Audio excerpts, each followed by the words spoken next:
Hi friends, welcome to our channel. మీరందరూ ఎలా ఉన్నారు? మేమైతే చాలా చాలా చాలా బాగున్నాం. చూడండి, హాయ్ చెప్పు మనస్, సే హాయ్. హాయ్ అను. విషయం ఏంటంటే, మధ్యకాలంలో ప్రతి ఒక్కరికి వచ్చేసి ఒక వర్డ్ అనేది ఆటోమేటిక్గా వచ్చేస్తుంది. అదేంటంటే, మా ఇంటి ఆడపిల్లలు కష్టపడుతున్నారు, మా ఇంటికి వచ్చిన కోడళ్ళు సుఖపడుతున్నారు. అనేది అందరికి ఒక అలవాటు అయిపోయింది. అది ఎందుకు నాకు అర్థం కావట్లేదు ఫ్రెండ్స్. కష్టపడ్డం సుఖపడ్డం అనేది మన రాతలో ఉండాలి, కానీ ఎవరో బాగుపడుతున్నారు, మనం కష్టపడుతున్నాం అని ఒకరి మీద పడి ఏడిస్తే ఏమీ రాదు. సరే, మీ ఎంట అడుగులో కష్టపడుతుంది, పడచ్చు కూడా, చెప్పలేను. సరే, నీ ఇంటికి వచ్చిన కోడలు నువ్వేం సక్రమంగా చూసుకున్నావా? నువ్వు కష్టపెట్టలేదా? నీ కొడుకు కష్టపెట్టలేదా? సూటిపోటి మాటలు మాట్లాడలేదా? నీ కూతుళ్ళు మాట్లాడలేదా? నీ ఇంటికి వచ్చిన కోడలికి ఒక న్యాయం, వేరే ఇంటికి ఇచ్చిన నీ కూతురికి ఒక న్యాయం. ఎంతవరకు కరెక్ట్ చెప్పు? అదేంటో అసలు ఎప్పుడు కూడా అబ్బా, మా ఇంటి కోడళ్ళు ఎలా ఉన్నారంటే వాళ్ళకి ఎంత అదృష్టమో. మా ఇంటి ఆడపిల్లలు ఉన్నారు దరిద్రులు, మంచి కొంపకి ఇచ్చి సచ్చినాం. అదొక డైలాగు. నీ ఇంటికి వచ్చిన కోడలు నువ్వు ఎన్ని మాటలన్నా, నీ కొడుకు ఎన్ని మాటలన్నా, నీ కూతుర్లు ఎన్ని మాటలన్నా అడ్జస్ట్ అయి బ్రతికింది కాబట్టి నీ ఇంట్లో ఉండగలుగుతుంది. ఇవన్నీ బయట ఎవరికి తెలియవు. చాలామంది ఏమంటారంటే, మా వాడు సంపాదించి పెడుతుంటే తిని బాగా బలిచావు,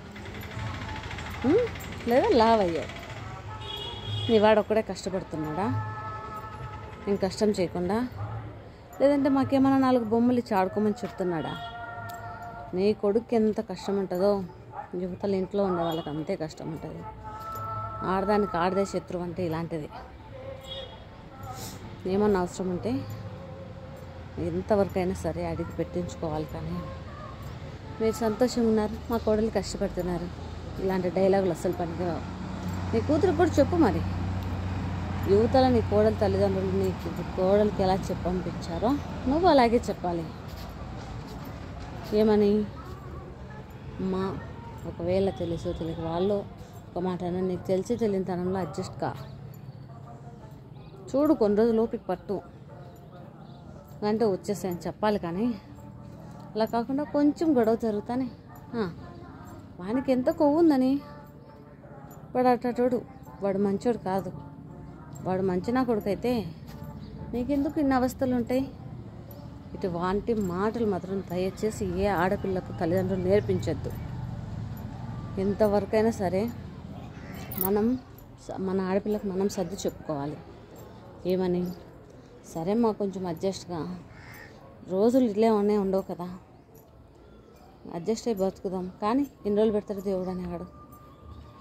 నీకు మరీ అంత కష్టం అనిపించి నువ్వే చూసి తొడగొచ్చుకో కాదని ఎవరు చెప్పట్లే. కానీ నీ కూతురు అదృష్టం బాగాలేదని నీ ఇంటికి వచ్చిన కోడల్ని కూడా అనడం ఎంతవరకు న్యాయం చెప్పండి?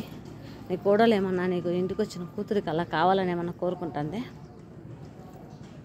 ఏం లేదు కదా. అలానేమన్నా నీ ఇంటికి వచ్చిన కోడలికి పట్టుపరుపులు వేసి ఏమన్నా పడుకోబెడుతున్నారో పని చేయనికోకుండా? చెప్పండి. నీ కూతుర్లో కాడుండే పని కంటే నీ కోడలికి ఇంకా డబుల్ పనులు ఉంటాయి. నిజమే కాదా ఫ్రెండ్స్? నేను చెప్పింది నిజమో కాదా ఒకసారి కామెంట్ చేయండి దయచేసి. Please subscribe my channel, like, share and comment మాత్రం ఖచ్చితంగా చేయండి friends. Thank you for watching.